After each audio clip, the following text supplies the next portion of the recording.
की बात है, एक तालाब में एक कछुआ और दो हंस रहा करते थे। काफी समय से साथ रहने के कारण तीनों में बहुत अच्छी मित्रता हो गई थी। तीनों साथी एक दूसरे के साथ मिलजुल कर रहा करते थे और अपना अच्छे से जीवन व्यतीत कर रहे थे। एक बार सर्दी खत्म होते ही गर्मी पड़ने लगी और गर्मी भी ऐसी वैसी नहीं, भीषण गर्मी पड़ रही थी, जिसके कारण तालाब का पानी सूखने लगा।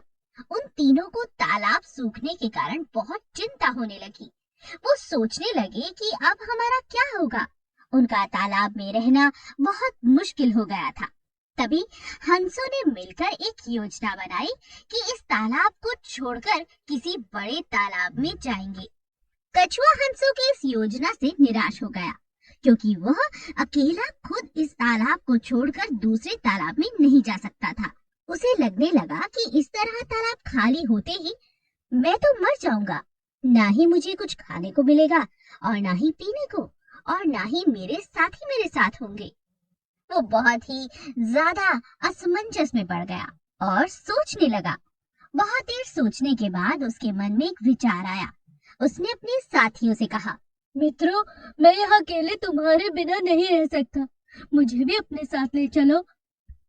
उसकी बात सुनकर एक हंस उदास मन से बोला, मित्र, हम भी तुम्हें अकेला छोड़कर नहीं जाना चाहते, लेकिन हमारे पास और कोई चारा भी तो नहीं है। हम भी तुम्हारी मदद करना चाहते हैं, पर यह संभव नहीं है कि हम तुम्हें ले जा सके। हंस की बात सुनकर कछुआ बोला, संभव है मित्र, बस जरा बुद्धि से काम लेना होगा। कछुआ दिमाग दौड़ाने लगा। फिर उसे एक विचार आया और वो हंसों से कहने लगा, मित्र, बस अब तुम जल्दी से एक बड़ी लकड़ी लेकर आओ। दोनों हंस सोचने लगे कि ये कछुआ करना क्या चाहता है। दूसरा हंस कछुए से बोला, मित्र, आखिरकार तुम करना क्या चाहते हो? तुम्हें एक बड़ी लकड़ी क्यों चाहिए? कछुआ बोला, मित्र, तुम एक बड़ी लकड़ी लेकर आओ, फिर सब कुछ बताऊंगा। दोनों हंस एक बड़ी लकड़ी की तलाश में एक जंगल में पहुंचे। उन्हें वहां जमीन पर एक लकड़ी पड़ी हुई दिखाई दी। दोनों हंस उस लकड़ी को उठाकर तालाब के पास ले आए और कछुए से कहने लगे, लो मित्र, हम एक बड़ी लकड़ी ले आए हैं, अब तो बताओ क्या करना चाहते हो? तभी कछुआ बोला, मित्र, तुम इस लकड़ी को दोनों सिरों से अपनी अपनी चोंच से पकड़ लेना और मैं उस लकड़ी को बीच से अपने मुंह से पकड़कर लटक जाऊंगा। इस तरह हम तीनों इकट्ठे उड़कर दूसरे तालाब तक पहुंच जाएंगे। दूसरा हंस समझदारी दिखाते हुए बोला, यह काम बहुत सावधानी से करना पड़ेगा।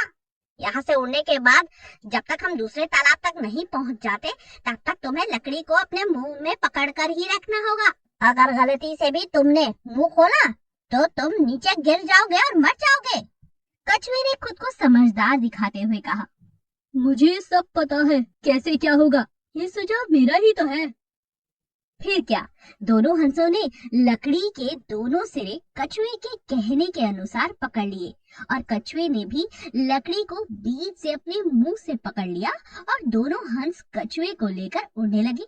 उड़ते उड़ते वो एक गांव को पार कर रहे थे कि नीचे खड़े गांव वाले की नजर उन तीनों पर पड़ी। गांव वाले आपस में बात करने लगे कि देखो, हंस कितना समझदार है। वो कछुए को कितनी समझदारी के साथ अपने साथ उड़ाकर लेकर जा रहा है। इसकी समझदारी की सराहना करनी चाहिए। उड़ते हुए कछुए ने जब ये बात सुनी तो उसे लगा कि ये योजना तो मेरी थी, लेकिन सराहना तो इन हंसों की हो रही है। उससे रहा नहीं गया और बोल पड़ा, समझदारी हंसों की नहीं, मेरी है। बस तब क्या था, वो पूरी बात बोल भी नहीं पाया था। उससे पहले ही वो जमीन पर जा गिरा और मर गया। इस तरह कछुए ने अपनी प्रशंसा करवाने के कारण दुनिया छोड़ दी और अपनी जान से हाथ धो बैठा।